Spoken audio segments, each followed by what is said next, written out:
Bonsoir, bonsoir à tous et oui, c'est encore moi, Ajax, et je suis toujours très heureux de vous retrouver ce soir dans Flash Break, la seule application en live qui vous permet de gagner de l'argent. Le principe est simple, vous devrez répondre à une série de 11 questions en un laps de temps de 12 secondes. Pour chaque question, vous aurez 4 possibilités de réponse. Si vous répondez correctement, vous passez à la question suivante. Si vous échouez, pas de panique, restez avec nous parce que si tout le monde échoue avant la dernière question, tout le monde revient en jeu. Bon, j'espère que vous n'avez pas les doigts engourdis par le froid polaire qu'il y a dehors parce que ce soir nous jouons pour 100 €. Et nous sommes ravis de vous avoir tous les jours plus nombreux, donc continuez, parlez-en autour de vous. On espère que ce soir, nous allons avoir plusieurs gagnants. Et un petit conseil, parce que je suis de bonne humeur, si vous avez un ami amoureux des belles lettres à côté de vous, dites-lui de rester près de vous parce qu'il pourra peut-être vous être utile. Nous sommes le mercredi 7 février, nous jouons pour 100 €, vous êtes 4600 sur la ligne de départ, combien à l'arrivée? Nous allons le savoir tout de suite. Première question. Lequel de ces organismes n'appartient pas au règne animal? La taupe, le bulot, la morille ou le mammouth? La taupe, le bulot, la morille, le mammouth. Vous commencez à être habitué. On commence toujours tout doucement, mais cette question me met en joie, en appétit même, dirais-je, puisque je rêve d'un suprême de volaille au morille. C'est la morille, la bonne réponse, ou plutôt non, d'un boudin blanc au morille, avec le temps qu'il fait dehors, ce serait si réconfortant. Vous êtes très nombreux à avoir bien répondu, plus de 3500, c'est normal, la première question est toujours facile. Un pseudo, bravo à toi, on avance. Question numéro 2. On dit que le français est la langue de Alain Delon. Molière, Racine ou Goethe? Alain Delon, Molière, Racine, Goethe. Encore un peu touchy, les questions, non?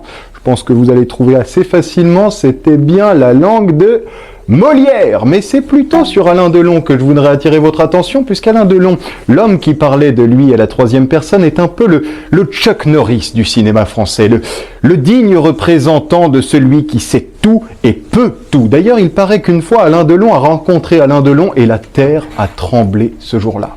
Vous êtes plus de 3400 à avoir bien répondu. Bravo à toi, Arthur. On passe à la question numéro 3. Quelle est la plus grosse coupure existante en euros? 10 €, 200 €, 500 €, 1000 €, 10 €, 200 €, 500 €, 1000 €. Qui dit mieux? Je ne vous entends pas. Qui dit mieux?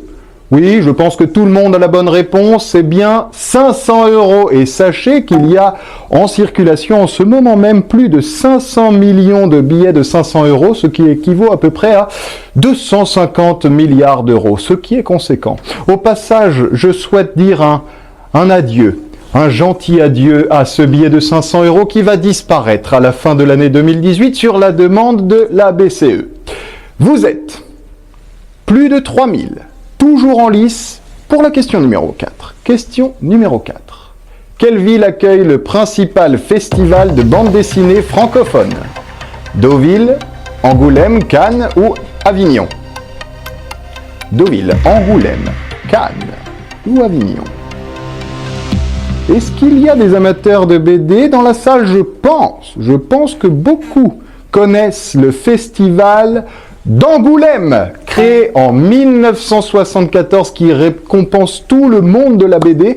Et cette année, en 2018, le Fauve d'Or a été attribué à Jérémy Moreau pour sa saga de Grimmer. Bravo à lui.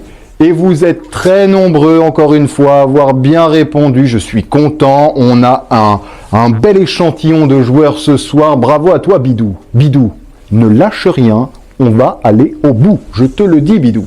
Question numéro 5. Laquelle de ces matières est d'origine végétale? La soie, le cuir, le coton ou la laine? La soie, le cuir, le coton, la laine. Ça se corse un petit peu là, non? Je pense que certains, sous la pression, ont pu hésiter. Coton, la soie, non. Le cuir, non. La laine, certainement pas, mais la soie ou le coton? Et la bonne réponse est évidemment le coton, qui est une fibre végétale, et d'ailleurs la fibre naturelle la plus produite dans le monde. Sachez à ce propos que la Chine et l'Inde, à elles deux, représentent 50% de la production mondiale, ce qui est colossal. Vous êtes 2400 en course, bravo à toi Amélie. On passe à la question numéro 6. Question numéro 6, hier. Qu'est-ce que la firme SpaceX a lancé dans l'espace? Une soucoupe volante, un satellite géostationnaire, une voiture décapotable, un singe? Je vous laisse seul juge, j'espère que beaucoup d'entre vous s'intéressent à l'actualité, puisque c'est une question d'actualité. Et effectivement, là, la fusée Falcon Heavy a lancé hier dans l'espace une Tesla. Une Tesla, donc une voiture décapotable avec à son bord un mannequin astronaute qui est nommé Starman en référence à David Bowie. En tout cas, vous êtes 1500 à vous intéresser à l'actualité. C'est très bien Kensington, on continue comme ça. Bidou, je ne sais pas si tu es encore avec moi, mais on passe à la question numéro 7. Question numéro 7. Selon le calendrier des journées mondiales, que ne devriez-vous pas utiliser aujourd'hui? Votre voiture, votre téléphone portable, votre téléviseur ou votre cerveau? Ah, là ça se corse. Là, on est sur les journées mondiales. Personne n'en a idée. La bonne réponse, je vous le dis tout de suite, est le téléphone portable. C'est d'ailleurs une initiative française de l'écrivain Phil Marceau qui a voulu mettre en place ces journées, puisqu'effectivement il y a plusieurs journées sans téléphone portable, le 6, le 7 et le 8 février. Vous êtes quand même plutôt nombreux, je suis assez agréablement surpris à avoir bien répondu. Bravo Taclite. Taclite, on ne lâche rien. Tacle dans les genoux, direct, à la carotide. On passe à la question numéro 8. Question numéro 8, chez l'humain. Lequel de ces os ne se trouve pas dans le bras? L'humérus, le radius, le péroné ou le cubitus? Humérus, radius, péroné, cubitus. Bon, je vous le dis tout de suite. L'humérus, c'est ça, le haut du bras.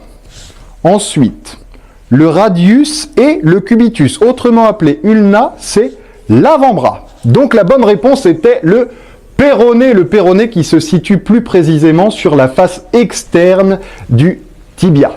Vous avez quand même très bien répondu à cette question. Je suis toujours surpris, peut-être y a-t-il des anatomistes dans notre quiz de ce soir. En tout cas, vous êtes 930. Bravo à toi, Sophie67 et le roux de secours, on continue, on passe à la question 9. Avec laquelle de ces femmes Luc Besson n'a-t-il pas été marié? Maïwenn Lebesco, Juliette Binoche, Mila Jovovich ou Virginie Silla? Le temps est écoulé, vous ne pouvez plus répondre et c'est là qu'on va savoir si vous êtes des enfants de closer, de gala, de toutes ces press people à succès, si vous êtes friands de tous les potins de stars, puisque la bonne réponse était Juliette Binoche. Effectivement, Luc Besson n'a jamais eu de relation avec Juliette Binoche. En revanche, sa compagne actuelle est Virginie Silla. Et vous êtes quand même peu nombreux à avoir bien répondu, 150 à peu près. Bravo à toi Snake49 et Chacal. On passe à l'avant-dernière question, la question numéro 10. Qu'est-ce qu'un fesse-Mathieu? Un usurier sans scrupules, un tabouret à un seul pied, un enseignant sévère ou une tapette à mouche? Là, on est dans le registre de l'expression. C'est toujours très complexe, à manier avec précaution. Sachez que la bonne réponse est un usurier sans scrupules. Effectivement, l'expression tire son origine de l'apôtre Saint Matthieu qui, avant sa conversion, aurait été un usurier. Vous êtes 100, plus de 100 à avoir bien répondu, plus de 100 à passer à la question finale. Alors ne lâchez rien, puisque je vais la dire qu'une seule fois. Qui a dit « Une vie ne vaut rien, mais rien ne vaut une vie » ? André Gide, André Malraux, Jean Moulin ou Jean-Paul Sartre? André Gide, André Malraux, Jean Moulin, Jean-Paul Sartre. Nous y sommes enfin. Vous étiez 100. Pour une dernière question. 100 € à la clé. Et la bonne réponse est André Malraux. C'est bien André Malraux qui a composé, écrit cet aphorisme en 1928 dans Les Conquérants. Et oui, nous avons plusieurs gagnants. Bravo!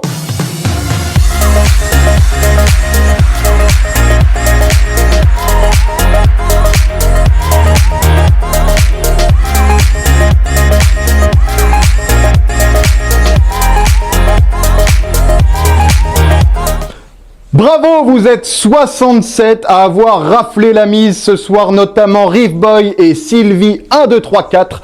J'espère que vous êtes contents d'avoir joué, d'avoir gagné. Et si vous êtes contents, parlez-en autour de vous, à vos amis, à vos proches, parce que plus vous serez nombreux, plus les gains vont augmenter, c'est mathématique.